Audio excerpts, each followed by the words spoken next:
नमस्कार विद्यार्थी मित्रांनो, अभ्यास अलर्ट या आपल्या यूट्यूब चॅनलवरती आपलं स्वागत आहे. तर विद्यार्थी मित्रांनो, आज आपण पाहणार आहोत 24 मार्च 2026च्या अत्यंत महत्त्वाच्या चालू घडामोडी. तर व्हिडिओ पहिल्यापासून शेवटपर्यंत पाहण्याचा प्रयत्न करा. अतिशय महत्त्वाचे आणि निवडक प्रश्न असणार आहेत जे की तुम्हाला कोणत्याही स्पर्धा परीक्षेमध्ये डायरेक्ट विचारले जाऊ शकतात. तर विद्यार्थी मित्रांनो बघा, आजचा प्रश्न क्रमांक 1 आहे, दिव्यांग शक्ती योजना नुकतीच कोणत्या राज्याने सुरू केली आहे? तर बघा, प्रश्न इम्पॉर्टंट आहे. याचं उत्तर असणार आहे ऑप्शन नंबर डी म्हणजेच आंध्र प्रदेश. तर बघा, दिव्यांग शक्ती योजना ही नुकतीच आंध्र प्रदेश या राज्याने सुरू केलेली आहे. ओके, आंध्र प्रदेश या राज्याची राजधानी आहे अमरावती. ओके, लक्षात ठेवा. तर बघूयात आपण विद्यार्थी मित्रांनो, बघा, ही जी योजना आहे दिव्यांग शक्ती योजना ही दिव्यांग लोकांना मोफत बस प्रवासाची सुविधा देण्यासाठी सुरू करण्यात आलेली आहे. ओके, तर लक्षात ठेवा. चला पुढचा प्रश्न बघूयात आपण. प्रश्न क्रमांक 2 आहे बघा, कोणत्या राज्याने जोन्स कायदा हा 1920चा व्यापारी सागरी कायदा तात्पुरता रद्द केला आहे? तर बघा, प्रश्न महत्त्वाचा आहे. ओके, तर बघा, याचं उत्तर असणार आहे अमेरिका. तर अमेरिकेचा हा जो जोन्स कायदा आहे तो नुकताच त्या अमेरिका या देशाने रद्द केलेला आहे. ओके, तर विद्यार्थी मित्रांनो बघा, जोन्स कायदा काय आहे? तर हा एक 1920 साली झालेला व्यापारी सागरी कायदा आहे. ओके, लक्षात ठेवा. अमेरिकेची राजधानी आहे वॉशिंग्टन DC. तर बघा विद्यार्थी मित्रांनो, बघूयात आपण जोन्स कायद्याबद्दल थोडक्यात माहिती. तर बघा, जोन्स कायदा हा म्हणजेच जोन्स ॲक्ट 1920 हा जो आहे तो अमेरिकेचा व्यापारी सागरी कायदा आहे.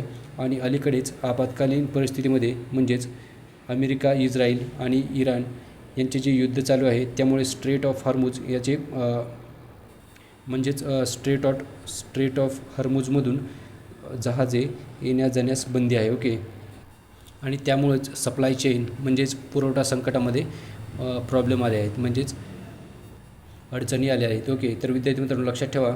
तर बघा, हे नुकतेच आपत्कालीन परिस्थितीमध्ये संयुक्त राज्य अमेरिका म्हणजेच अमेरिकेने तात्पुरत्या स्वरूपात रद्द केलेले आहेत. ओके, तर बघा, जेणेकरून परदेशी जहाजांना मालवाहतूक करता येईल हा याचा उद्देश असणार आहे.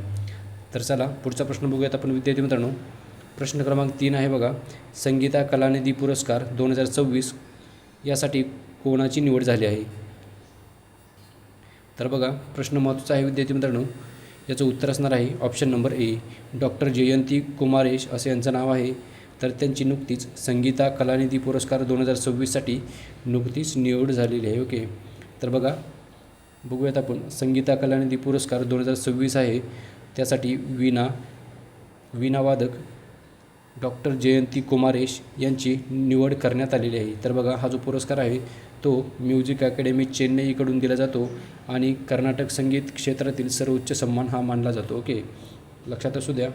चला पुढचा प्रश्न बघूयात आपण. प्रश्न क्रमांक 4 आहे बघा, नारळ उत्पादनामध्ये जगात कोणता देश पहिले क्रमांकावर आहे? ओके, म्हणजेच नारळ उत्पादनामध्ये जगात कोणता देश पहिले क्रमांकावर पोहोचलेला आहे? ओके, तर बघा, याचं उत्तर असणार आहे भारत. तर आपला भारत हा जो देश आहे तो नारळाच्या उत्पादनामध्ये जगामध्ये पहिल्या क्रमांकावर पोहोचलेला आहे. ओके, तर लक्षात ठेवा. चला पुढचा प्रश्न बघूयात आपण. प्रश्न क्रमांक 5 आहे बघा, सर्वोच्च न्यायालयाने दत्तक मातांना किती कालावधी प्रसूती रजा देण्याचे आदेश दिले आहेत? तर बघा, याचं उत्तर असणार आहे विद्यार्थी मित्रांनो ऑप्शन नंबर बी म्हणजेच 12 आठवडे. ओके, तर बघा, 12 आठवडे एवढी रजा देण्याची आदेश दिलेले आहेत सर्वोच्च न्यायालयाने. ओके, लक्षात ठेवा. तर विद्यार्थी मित्रांनो, चला पुढचा प्रश्न बघूयात आपण. प्रश्न क्रमांक 6 आहे बघा, भारताने स्वदेशी फ्लोटिंग लीडर बॉय सिस्टीम ही यशस्वी चाचणी कोठे केली आहे? तर बघा, याचं उत्तर आहे ऑप्शन नंबर ए म्हणजेच मुत्तोम किनारा, तामिळनाडू.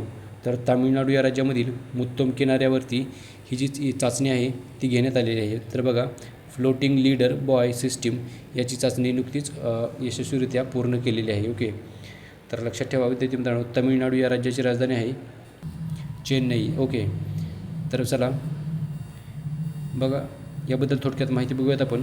भारताने स्वदेशी फ्लोटिंग लीडर बॉय सिस्टीम याची चाचणी मुत्तोम किनाऱ्यावर केलेली आहे आणि ही प्रणाली समुद्री नेव्हिगेशन व जहाज मार्गदर्शनासाठी उपयुक्त ठरणार आहे. ओके, लक्षात ठेवा.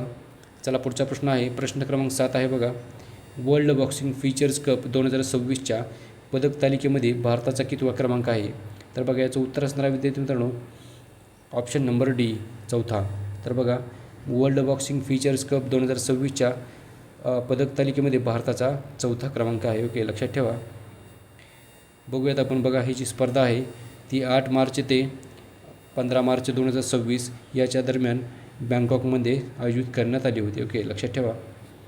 चला पुढचा प्रश्न बघूयात आपण. प्रश्न क्रमांक 8 आहे, भटक्या जनावरांना संरक्षणासाठी मुख्यमंत्री सहाय्यक गौधम योजना कोणत्या राज्य सरकारने सुरू केली आहे? याचं उत्तर असणार आहे विद्यार्थी मित्रांनो ऑप्शन नंबर बी म्हणजेच छत्तीसगड. तर बघा छत्तीसगड या राज्याने नुकतीच मुख्यमंत्री सहाय्यक गौधम योजना ही सुरू केलेली आहे. ओके, तर बघा याचा उद्देश काय आहे? तर भटक्या जनावरांच्या संरक्षणासाठी ही योजना सुरू करण्यात आलेली आहे. छत्तीसगड या राज्याची राजधानी आहे रायपूर. ओके, तर लक्षात ठेवा. तर विद्यार्थी मित्रांनो बघा याचा उद्देश काय असणार आहे? तर भटक्या जनावरांचे संरक्षण, संगोपन आणि निवारा व्यवस्थापन सुधारणे असा याचा मुख्य उद्देश असणार आहे. चला पुढचा प्रश्न बघूयात आपण. प्रश्न क्रमांक 9 आहे बघा, संचारमंत्री ज्योतिरादित्य सिंधिया यांनी नुकतेच कोणत्या गावामध्ये समृद्धी केंद्राचे उद्घाटन केले आहे? तर बघा संचारमंत्री ज्योतिरादित्य सिंधिया यांनी नुकतेच उमरी गाव मध्य प्रदेश या ठिकाणी समृद्धी केंद्राचे उद्घाटन केलेले आहे. ओके, तर लक्षात ठेवा विद्यार्थी मित्रांनो मध्य प्रदेशमधील उमरी गाव येथे हे उद्घाटन करण्यात आलेले आहे. मध्य प्रदेश राज्याची राजधानी आहे भोपाळ. ओके, तर बघा समृद्धी केंद्र म्हणजे काय तर ते पाहणार आहोत आपण.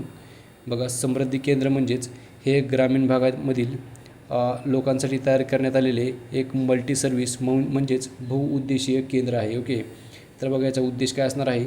तर गावातच सरकारी व डिजिटल सेवा उपलब्ध करून देणे, तसेच ग्रामीण नागरिकांना शहरात जाण्याची गरज कमी करणे असा याचा मुख्य उद्देश असणार आहे. बघा प्रश्न क्रमांक 10 बघणार आहोत आपण विद्यार्थी मित्रांनो. स्ट्रेट ऑफ हॉर्मुझच्या सामुद्रधुनी संकटामुळे निर्यातदारांना लॉजिस्टिक्स सहाय्य पुरवण्यासाठी भारत सरकारने कोणती योजना सुरू केली आहे? तर बघा विद्यार्थी मित्रांनो महत्त्वाचा प्रश्न आहे. याचं उत्तर असणार आहे ऑप्शन नंबर बी म्हणजेच रिलीफ योजना. तर बघा योजनेचं नाव आहे रिलीफ योजना. तर बघा नुकतेच स्ट्रेट ऑफ हॉर्मुझची सामुद्रधुनी संकटामुळे निर्यातदारांना लॉजिस्टिक सहाय्य करण्यासाठी पुरवण्यासाठी ही जी योजना आहे रिलीफ योजना ही चालू करण्यात आलेली आहे. ओके, तर बघा विद्यार्थी मित्रांनो नुकतेच इस्रायल आणि अमेरिकेने इराणवरती हल्ला केला होता आणि त्याच्या रिस्पॉन्समध्ये इराणनेही अमेरिकी बेस आणि जे गल्फ कंट्रीज आहेत त्यांच्यावर हल्ला केलेला आहे. ओके, तर या संकटामुळे इराणने आता जी स्ट्रेट ऑफ हॉर्मुझ आहे तिथली सामुद्रधुनी ब्लॉक केलेली आहे. ओके, म्हणजे तिथून ज्या शिप येणाऱ्या जाणारे शिप आहेत त्याच्यावरती बंदी घातलेली आहे. ओके, तर त्याच्यामुळेच ही जी योजना आहे ती सरकारने चालू केलेली आहे विद्यार्थी मित्रांनो. ओके, लक्षात ठेवा. कारण की आता जे सप्लाय चेन जे आहे त्यामध्ये अडथळा येणार आहे, तर त्यामुळेच बघा निर्यातदारांना येथे प्रॉब्लेम होणार आहे. त्यामुळेच ही योजना सुरू करण्यात आलेली आहे. ओके, तर बघा योजनेचं नाव लक्षात ठेवा रिलीफ योजना असं या योजनेचं नाव आहे. चला विद्यार्थी मित्रांनो याबरोबरच आजच्या डेली करंट अफेअर्सचे प्रश्न आपण संपूर्ण या व्हिडिओमध्ये घेतलेले आहेत. तर भेटूयात आपण